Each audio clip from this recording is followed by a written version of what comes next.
بسم اللہ الرحمن الرحیم۔ بسم اللہ الرحمن الرحیم۔ السلام علیکم ورحمۃ اللہ وبرکاتہ۔ عزیز طلبہ، آج مسند امام اعظم کا 5واں سبق ہے اور 5ویں سبق میں ہم کتاب الایمان کو شروع کر رہے ہیں۔ کتاب الایمان والاسلام والشرائع والقدر والشفاعہ، سب سے پہلی کتاب یہ ذکر کی گئی ہے مسند امام اعظم میں، اور اس کے تحت جو پہلا باب ہے وہ ہے باب شرائع الاسلام و ذم القدریہ۔ تو آج کے سبق میں ہم اس کی تفصیل پڑھیں گے۔ کتاب الایمان والاسلام والقدر والشفاعة، وبه قال حدثنا ابو حنیفة عن علقمة عن يحيى بن يعمر قال بينا مع صاحب لي بمدينة رسول الله صلى الله عليه وسلم إذ بصرنا بعبد الله بن عمر فقلت لصاحبي هل لك أن نأتيه فنسأله عن القدر؟ قال نعم، فقلت دعني حتى أكون أنا الذي أسأله فإني أعرف به منك۔ قال فانتهينا إلى عبد الله فقلت يا أبا عبد الرحمن إنا نتقلب في هذه الأرض فربما قدمنا البلدة بها قوم يقولون لا قدر فبما نرد عليهم؟ قال أبلغهم مني أني منهم بريء ولو أني وجدت أعوانا لجاهدتم۔ ثم أنشأ يحدثنا قال بينما نحن مع رسول الله صلی اللہ علیہ وسلم ومعه رہط من اصحابه اذ اقبل شاب جمیل ابیض حسن اللمة طیب الریح علیہ ثیاب بیض فقال السلام علیک یا رسول اللہ۔ السلام علیکم۔ قال فرد علیہ رسول اللہ صلی اللہ علیہ وسلم ورددنا معه فقال ادنو یا رسول اللہ، فقال ادنو، فدنا حتى الصق ركبته بركبة رسول الله صلی اللہ علیہ وسلم فقال اخبرنی عن الایمان۔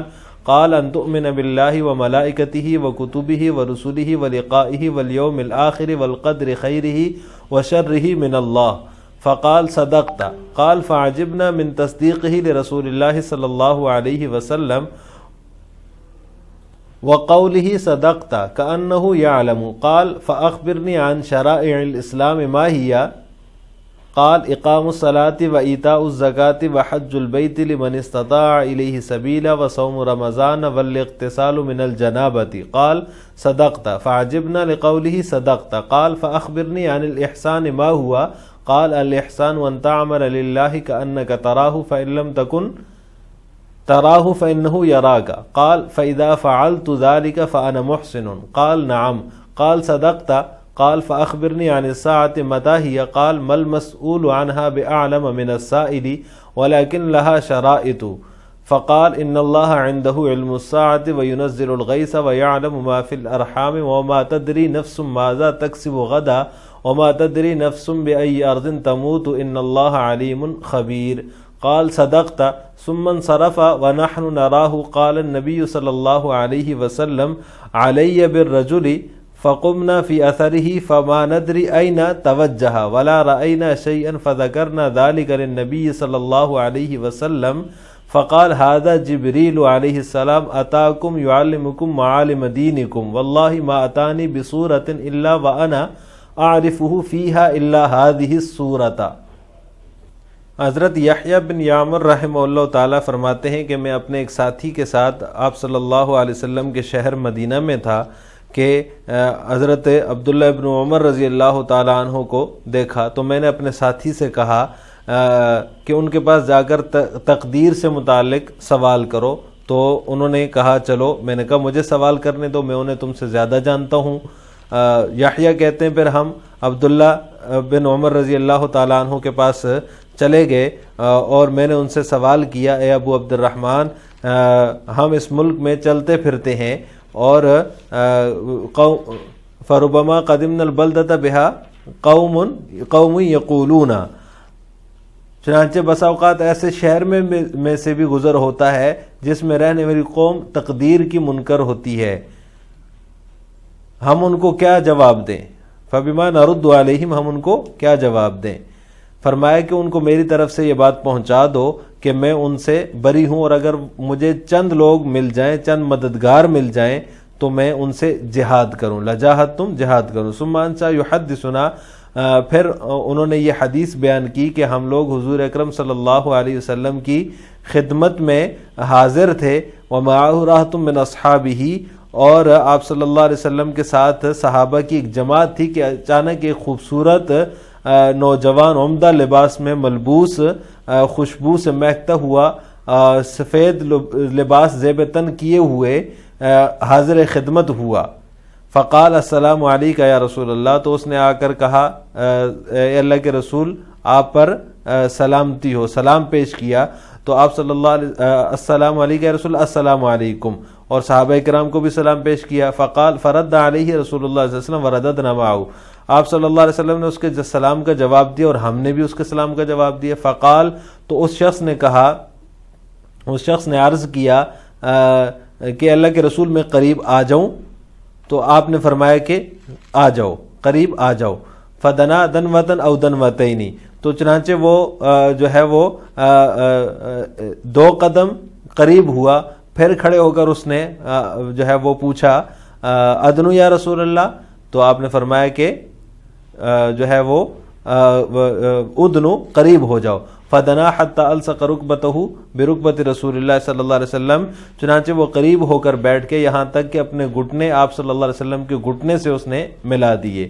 فقال اخبرنی عن الایمان، پھر اس نے آپ صلی اللہ علیہ وسلم سے مخاطب ہو کر عرض کیا کہ ایمان کے بارے میں بتائیے۔ تو آپ صلی اللہ علیہ وسلم نے فرمایا ایمان یہ ہے کہ تو اللہ پر ایمان لائے، اس کے فرشتوں پر، اس کے رسولوں پر، اور اس کی ملاقات پر، قیامت کے دن پر، اور اس بات پر کہ اچھی بری تقدیر اللہ کی طرف سے ہے۔ فقال صدقتا، تو اس نے کہا صدقتا، آپ نے سچ فرمایا۔ اور راوی کہتے ہیں کہ ہمیں اس کے سوال کی تصدیق ہمیں اس کے رسول اللہ صلی اللہ علیہ وسلم کی تصدیق کرنے کی وجہ سے تعجب ہوا، گویا کہ وہ جانتا ہے، کأنہ یعلم، گویا کہ وہ جانتا ہے۔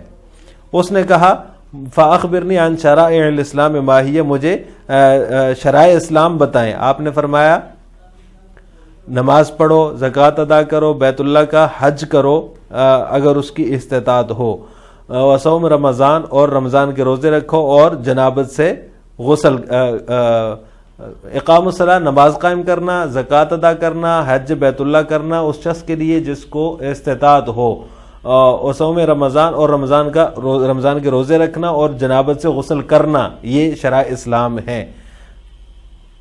قال صدقتا، تو اس شخص نے کہا کہ آپ نے سچ فرمایا۔ فعجبنا لقولہ صدقتا، تو وہ کہتے ہیں کہ ہمیں تعجب ہوا اس کے اس قول صدقتا کی وجہ سے۔ قال، تو اس نے کہا فاخبرنی عن الاحسان ما ہوا، تو اس شخص نے کہا کہ مجھے احسان کے بارے میں بتائیے کہ وہ کیا ہے۔ تو آپ صلی اللہ علیہ وسلم نے فرمایا الاحسان ان تعمل للہ کأنک تراہ فإن لم تکن تراہ فإنہ یراک۔ تو آپ صلی اللہ علیہ وسلم نے فرمایا کہ احسان یہ ہے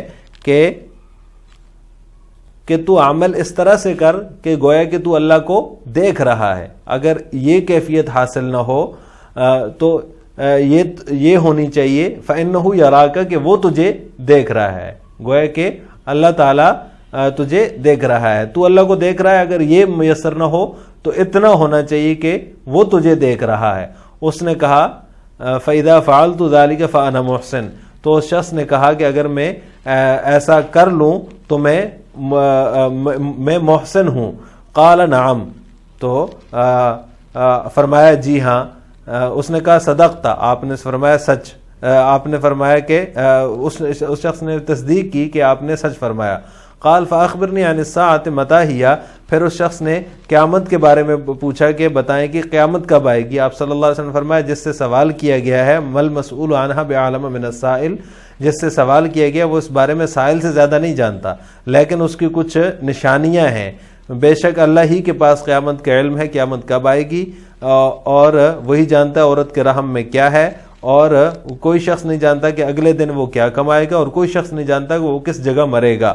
وما تدری نفس بأی ارض تموت ان اللہ علیم خبیر، بے شک اللہ جاننے والا ہے، باخبر ہے۔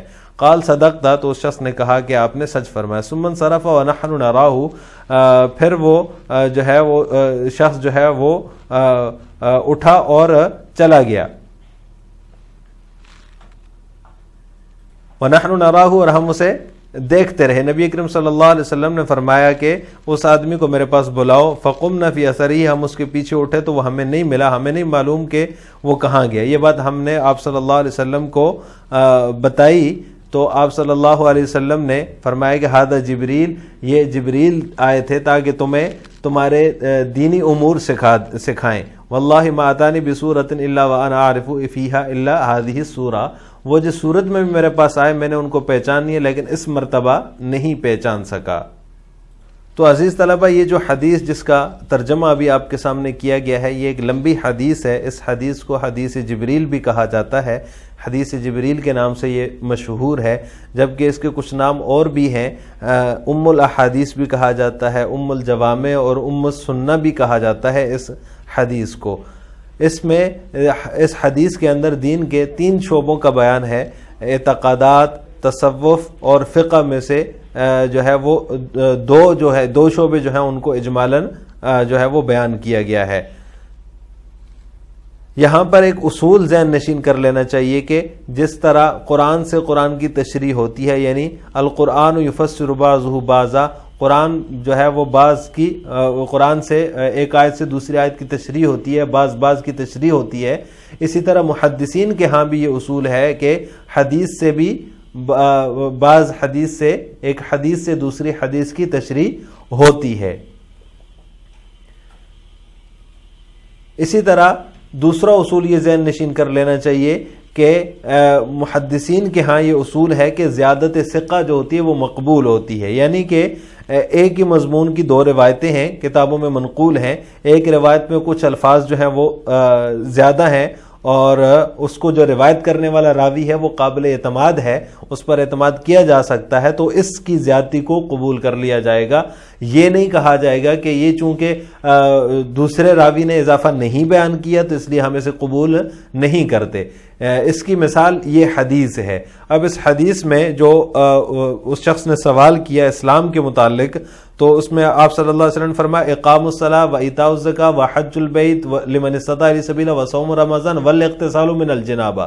اب یہاں اس حدیث میں یہ چیزیں بیان ہوئی ہیں، جبکہ بخاری کے اندر یہی روایت منقول ہے. اس میں بنی الاسلام علی 5 والی جو روایت ہے اس میں جو ہے وہ والاغتسال من الجنابہ کی جگہ جو ہے وہ والاغتسال من الجنابہ جو ہے وہ نہیں بیان کیا گیا، بلکہ وہاں پر شہادت اللہ الہ الا اللہ وان محمد الرسول اللہ و اقام الصلاۃ و ایتاء الزکاۃ والحج و صوم رمضان، یہ چیزیں وہاں پر بیان کی گئی ہیں. تو یہاں پر یہ والاغتسال من الجنابہ جو ہے اس کی زیادتی ہے، لیکن زیادتی ثقہ کی طرف سے ہو رہی ہے تو محدثین کے ہاں اس طرح کی زیادتی مقبول ہوتی ہے. یہ چیزیں جو ہے آگے چل کر بھی یہ اصول کام آئے گا، اس کو ذہن نشین کر لینا چاہیے کہ زیادت ثقہ مقبول ہوتی ہے. کتاب الایمان، ایمان کے لغوی معنی ہے جو ہے وہ امن سے ماخوذ ہے. یہ ایمان امن سے ماخوذ ہے، اس کے معنی ہیں اطمینان کے. امن خوف کی ضد ہے اور یہ باب افعال سے جو ہے وہ متعدی استعمال ہوتا ہے، یعنی اس کا استعمال متعدی. اگر اس کے صلے میں با آ جائے گا تو اس وقت اس کے معنی تصدیق کرنے کے ہوں گے، اور اگر اس کے صلے میں لام آئے گا تو اس صورت میں اس کے معنی ہوں گے تسلیم کرنا. تو یہ متعدی معنی ہے، اس کے لغوی معنی جو ہے وہ متعدد ہو سکتے ہیں. اس کے صلے کے اعتبار سے صلے میں با آئے گا تو تصدیق کرنا ہوگا، صلے میں لام آئے گا تو اس کے معنی ہوں گے تسلیم کرنا. شرعی معنی ایمان کا جمہور کے ہاں جو ہے وہ یہ ہے کہ ہوا تصدیق بما جاء بہ النبی صلی اللہ علیہ وسلم ضرورتاً تفصیلا فیما علم تفصیلا و اجمالا فیما علم اجمالا. جو احکام آپ صلی اللہ علیہ وسلم لے کر آئے ہیں ان کا ثبوت بدیہی طور پر ہے، ان کی تصدیق کرنا. اگر ان کا علم تفصیلی ہے تو تفصیلاً تصدیق کرنا، و اجمالاً فیما علم اجمالاً، اور اگر ان کا علم اجمالی ہے تو اجمالاً تصدیق کرنا. یہ ایمان کا شرعی یا اصطلاحی معنی ہے. اس کی تعریف جو ہے یاد کر لینی چاہیے ایمان کی. وہ تصدیق بما جاء بہ النبی صلی اللہ علیہ وسلم ضرورتاً تفصیلا فیما علم تفصیلا و اجمالا فیما علم اجمالا.